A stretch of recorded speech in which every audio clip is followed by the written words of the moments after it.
আমি আমার নিজেকে পেরিয়ে দেব, আমি আমার বাপের জন্য কোরবানি হলো। রব্বুল আলামিন বলছেন ফালাম্মা বালাগা মা'হুস সা'য়া ক্বালা ইয়া বুনাইয়া ইন্নী আরা ফিল মানামি আন্নী আযবাহুকা فانظر ماذا ترى قال يا أبت افعل ما تؤمر ستجدني إن شاء الله من الصابرين قال الله أكبر إبراهيم عليه السلام চিন্তা করলেন আচ্ছা আমি যে স্বপ্ন দেখলাম এই বিষয়টা একটু আমার সন্তানের সঙ্গে আমার ছেলের সাথে পরামর্শ করে দেখি ছেলে আমার কি বলে। কারণ ইব্রাহিম আলাইহিস সালামের নবী ছেলে ইসমাঈল নবী, কথা কয় না ছেলে ইসমাঈল আলাইহিস সালাম নবী। বাপ তো জানে ছেলে কেমন, বাপের ছেলে আছে 4-5টা 3-4টা, কোন ছেলে কোন হালতে আছে এটা বাপ খুব ভালো জানে, ঠিক না? এখন ইব্রাহিম আলাইহিস সালাম জানেন তার এই সন্তান যে নবী, তাই তিনি চিন্তা করলেন ছেলে যেহেতু নবী একটু ছেলের সঙ্গে পরামর্শ করে দেখি। ইব্রাহিম আলাইহিস সালাম বলছেন, আল্লাহ পাক বলছেন ফালাম্মা বালাগা মা'হুস সা'য়া, যখন ইব্রাহিম নিজে নিজে চলতে পারে, নিজের কাজ নিজেই করতে পারে, এমন সময় ইব্রাহিমকে আল্লাহ রাব্বুল আলামিন স্বপ্নে দেখালেন। ইব্রাহিম আলাইহিস সালাম স্বপ্নে দেখলেন তিনি তার প্রিয় কলিজার টুকরা সন্তান তার কুরবানি দিচ্ছেন। ইব্রাহিম আলাইহিস সালাম সন্তানের কাছে এসে বললেন ক্বালা ইয়া বুনাইয়া ইন্নী আরা ফিল মানামি আন্নী আযবাহু, হে আমার কলিজার টুকরা সন্তান বাবা, আমি স্বপ্নে দেখেছি আমি তোমাকে আল্লাহর জন্য কুরবানি করতেছি।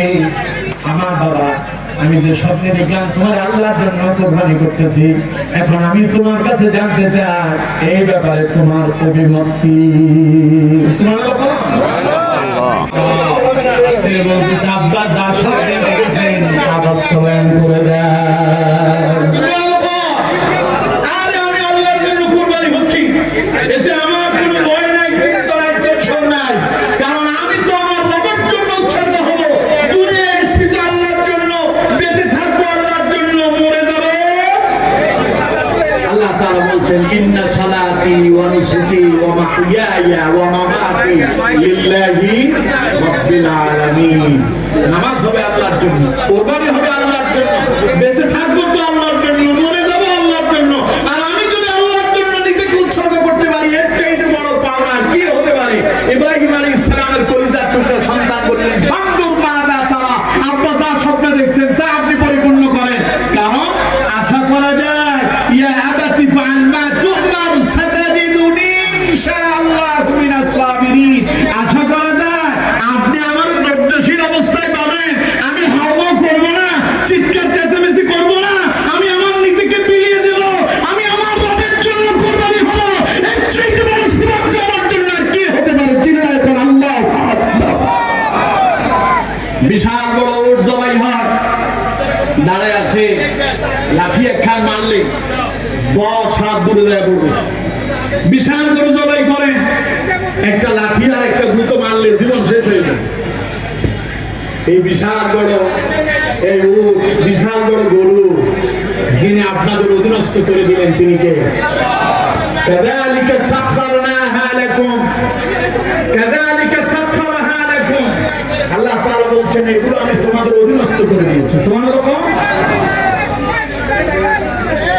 সুতরাং আমার বন্ধুগণ, ও তো জানো আল্লাহর জন্য উৎসর্গ হচ্ছে, এই জন্য আপনার গুঁতো দেয় না। ও জানো আল্লাহর জন্য কুরবানি হয়ে যাচ্ছে, এই জন্য সে আবদার দেয় না। ও বিনয়ের সঙ্গে নমনীয়তার সঙ্গে সে মাটিতে শুয়ে যায়। গত 2-1 দিন যাবত দেখেছি ফেসবুকে একটা ছোট্ট একটা ভিডিও ক্লিপ, আপনারা অনেকেই দেখেছেন যারা ইউটিউব ফেসবুক ব্যবহার করেন। 2-4 জন মিলে একটা ছোট্ট ছাগলের বাচ্চা নিয়ে আসছে, ছাগলের বাচ্চাটা শোয়া দিয়েছে, শোয়া দিয়া অভিনয় করতেছে ছাগলের সাথে, শোয়া দিয়া ছুরি ছাড়া আঙ্গুলে ছুরি বানাইছে, ছাগলের কাট করে ফেলা দিয়ে ওই ছাগলের গলার ভেতরে আঙুল দিয়ে ছুরির মতন চালাইতেছে, অভিনয় চলতেছে আর কি, সবাই দিতেছে। ছাগল মনে করতেছে আসলে আমি আল্লাহর জন্য কুরবানি হয়ে যাচ্ছি। অভিনয়ের সঙ্গে শুয়ে আছে, ওর গলাতে আঙ্গুল দিয়ে যখন ছুরির মতো চালায় দেওয়া হলো, চোখ দুটো বন্ধ করে দিয়ে এমন ভাবে পড়ে আছে মনে হয়তো সে মরে গেছে। সে ভাবতেছে আমার তো আল্লাহর জন্য কোরবানি করা হচ্ছে, কারণ যারা কোরবানি দিচ্ছে তারা আল্লাহু আকবার বলতেছে, আর ওই ছাগলের বাচ্চা মনে করতেছে আমি আমার বাবার জন্য কোরবানি হয়ে যাচ্ছি, সুতরাং লাভ জাতিয়া লাভ কি, আমি তো আল্লাহর জন্য নিজেকে উৎসর্গ করলাম। বিনয়ের সঙ্গে